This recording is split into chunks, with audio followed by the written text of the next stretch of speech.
Stalin itu kan di depan jenderal-jenderalnya, dia nangkap ayam, ya kan? Lalu ayam hidup itu dicabut nih bulunya, Bang.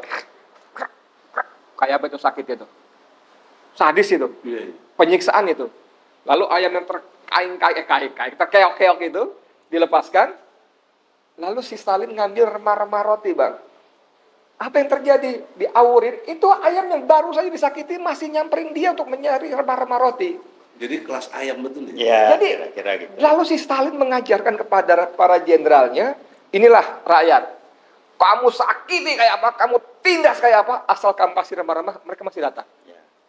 Indonesia itu rakyat dizalimi habis-habisan, nikmatilah diam kalian, gitu kan? Nikmatilah diam kalian, sogokan-sogokan kalian.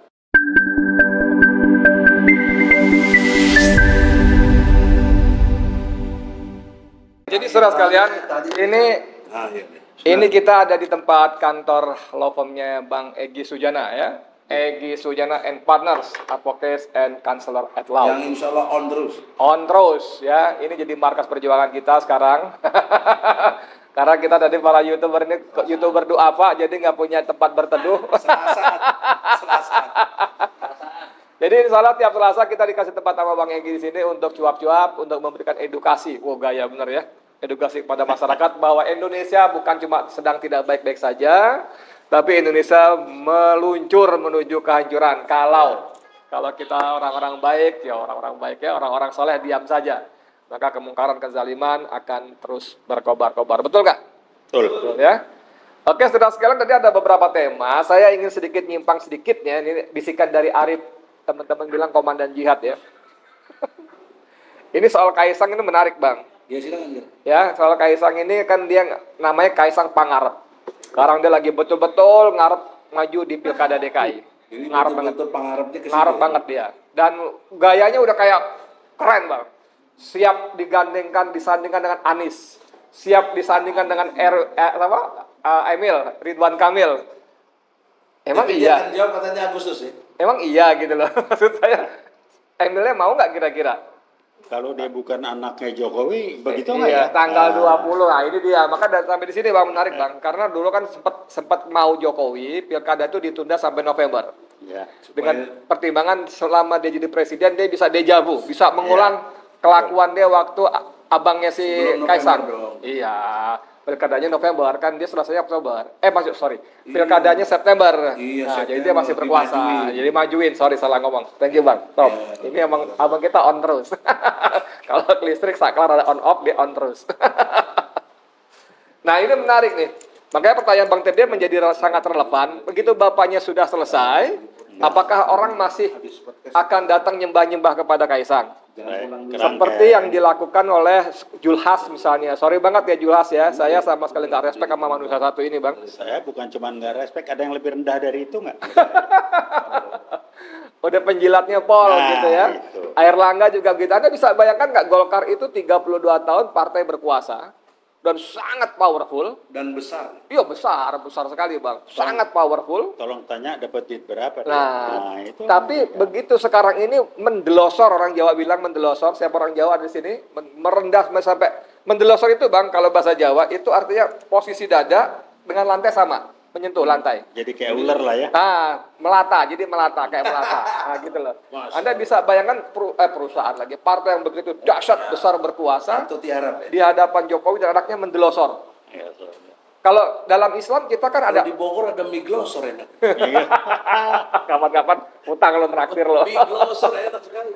Kalau dalam salat itu gerakan sujud itu sudah menjadi paling top, menjadi simbol dari keterhinaan kita di hadapan Allah. Nah, gitu kan? Ketundukan kita, bahkan hina, Bang. Hina. Karena Allah minta meletakkan kepala kita di lantai, di tanah. Itu pun tidak pada posisi mendelosor, Bang. Nah, gitu maksud saya, Bang. Jadi mohon maaf, amit-amit gue aja Bang Bayi. Auzubillah min dzalik. Jadi orang-orang ini, partai-partai penguasa ini yang ketua-ketua umumnya punya jam terbang dahsyat itu bersedia meletakkan diri begitu hinanya. Demi uang. Demi kekuasaan, dan karena mereka tersandera, Bang. Iya, udah pastilah kesandera lah. Nah, pertanyaan Bang TB tadi sangat menarik. Di tengah begitu PD-nya si Kaisang siap, nggak masalah. Kalimatnya nggak masalah loh, bukan cuma siap. nggak masalah dipasangkan dengan Anies, nggak masalah dipasangkan dengan Ridwan Kamil. Ya, Apa iya gitu loh. Buat Nah, kita dia ini menarik bermasalah, ya. itu kan. Dia juga udah mulai belusuan ya, keluar masuk kampung. Cuman masalahnya itu Bang, saya nggak bisa nyalahkan ini keluarga Solo sepenuhnya Bang. Kalau Abang lihat ya, begitu bapaknya, anaknya keluyuran, keluar masuk kampung, itu warga, rakyat tuh masih berduyun-duyun Bang. Ya bisa di setel lah. Berdesak-desakan Bang. Kalau datang Deksi Cuan datang. Cium tangan Bang. Ya nggak tahu deh kalau nanti di belakang layar bagi-bagi duit segala macam saya nggak. Tapi itu menunjukkan bahwa rakyat kita masih seperti itu gitu loh. Ya edukasinya, mikirnya. Ada Stalin ya. Stalin itu kan di depan jenderal-jenderalnya dia nangkap ayam, ya kan? Lalu ayam hidup itu dicabuti bulunya Bang. Kayak apa itu sakit itu? Sadis itu. Iya. Penyiksaan itu. Lalu ayam yang terkeok-keok itu dilepaskan. Lalu si Stalin ngambil remah-remah roti, Bang. Apa yang terjadi? Diawurin, itu ayam yang baru saja disakiti masih nyamperin dia untuk mencari remah-remah roti. Jadi kelas ayam betul ya? Ya, Jadi, kira-kira gitu. lalu si Stalin mengajarkan kepada para jenderalnya, inilah rakyat. Kamu sakiti kayak apa, kamu tindas kayak apa, asal kamu kasih remah-remah, mereka masih datang. Ya. Kualitas Indonesia itu rakyat dizalimi habis-habisan. Iya. Sumber daya alamnya ya, resourcesnya dikeruk habis-habisan. Barusan tadi siang saya ngobrol dengan salah satu teman di daerah di Gandaria City, barusan tadi makan siang. Ya. Dia cerita, "Mas, itu gila ya orang main tambang ya. Kaya banget, emang kenapa? Adek gua iseng-iseng gua tanya, lu setiap bulan dapat berapa? Bersih 150. Saya pikir juta Bang. Encer dong. 150 miliar bersih. Edan nggak? Dari Itu mana dia dapat? tambang. Oh, tambang. Jadi Bersih ya? tambang itu tambang yang udah net dari pajak. tambang itu tambang ece-ece yang kelasnya ya cuma beberapa ribu hektar aja. Abang bisa bayangin bagaimana kalau bumi Ulangi lagi resources siapa yang terima tadi? teman kita. Oh, teman. Teman kita dia ngobrol sama saya, gue iseng-iseng tanya sama adek gue, dia bilang gitu. Iya, iya. Lu tiap bulan dapat berapa lu? Gila Mas, dia bilang gitu. Nah, ini yang saya mau bilang Sementara tadi. rakyat lagi susah. Wahai rakyat Indonesia, gitu loh. Wahai rakyat Indonesia, ya. Ini loh maksud saya, bagaimana kalian itu dizalimi habis-habisan, hak demokrasi kalian dirampas, hak bicara begini sebentar lagi akan semakin dikekang dengan undang-undang penyiaran, undang-undang apa lagi segala macam ya. Kemudian ada RUU kementerian yang sebentar lagi juga nanti jumlah menteri itu terserah kebutuhan presiden, ya kan? Lalu ada RUU TNI Polri, Bang. Wah, itu seru, Bang. Saya coba baca-baca, seru sekali itu. Ada hadiah-hadiah dari Jokowi menjang lengser kepada polisi dan TNI. Yang nanti ujung-ujungnya tentu akan menguatkan dia sebagai orang yang berjasa kepada dua institusi ini. Nah, gitu. Menarik sekali. Tapi rakyatnya bayangin, ini keluarga Solo datang masih berebut. Dapat remah-remah Bang, tadi Bang TB itu dapat cuan dibagi-bagi. Oke lah, katakanlah berapa sih? kasih bansos. 100 ribu, 200 ribu misalnya. Tapi kalian tuh udah dicabuti bulunya gitu loh.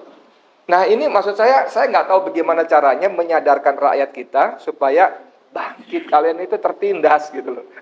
Nah, gimana solusi, brother? Itu dia Bang, kan kita sama-sama orang jalanan nih, Bang DHL juga orang jalanan. Kita bolak-balik aksi segala macam. Ya hasilnya juga yang ikut segitu-gitu aja dan nggak ada anak muda. Cari nih kita aksi-aksi di jalanan, mau depan KPU, Bawaslu, di depan patung kuda, di mana lagi tuh, di Tamrin, di mana segala macam. Itu yang aksi nyari umur 30 tahun aja nggak ada. Yang adanya kayak Bang DL nih, rambutnya dia putih semua kayak saya, Bang TB. Udah tua-tua, aki-aki ini gitu loh. Yang anak mudanya entah kemana Bang. Bahkan dengan hormat, segala maaf ya, dengan segala hormat dan mohon maaf, mahasiswa kita pun kemana gitu loh. Di kerangkeng. Dengan dalih macam-macam saya nggak ngerti tuh, dalihnya nggak mau ditunggangi, tapi kalian nggak ngapa-ngapain. Tanya rektornya aja. Makanya teman kita, senior kita Said Didu mengatakan nikmatilah diam kalian gitu kan. Nikmatilah diam kalian, sogokan-sogokan kalian. Nah maksud saya begini Bang. Ini saya sebetulnya nyaris nggak peduli dengan politik-politik pilkada segala macam Bang. Tapi sebagai warga Jakarta dan lebih lagi ini harus dicegah seperti pertanyaan Abang tadi. Ini kalau keluarga Solo satu ini tidak kita cegah, maka yang paling berdosa namanya Damai Hari Lubis. harus kita cegah. Ini dahsyat kerusakannya, luar biasa. Dan nggak tahu nih Bang TB pernah di birokrasi nggak pernah ya, tapi ya saya kira saja kan latar belakangnya pengusaha. Itu bagaimana orang-orang yang berkumpul di birokrasi, profesor, doktor, ya, ekonomi, pertahanan, segala macam, kemudian jenderal-jenderal, itu kalah sama satu keluarga di Solo yang dulu tukang pelitur gitu loh, tukang mebel yang kemudian main kayu. Apa yang terjadi gitu loh, ya kan? Sebetulnya ada tema lain, tapi coba deh fokus sebentar ke sini karena ini gila, bener-bener gila. Pokoknya kalau kita nggak ngapa-ngapain, maka Indonesia betul-betul jatuh ke tangan keluarga satu ini. Itu dulu, makasih banyak. Assalamualaikum warahmatullahi wabarakatuh.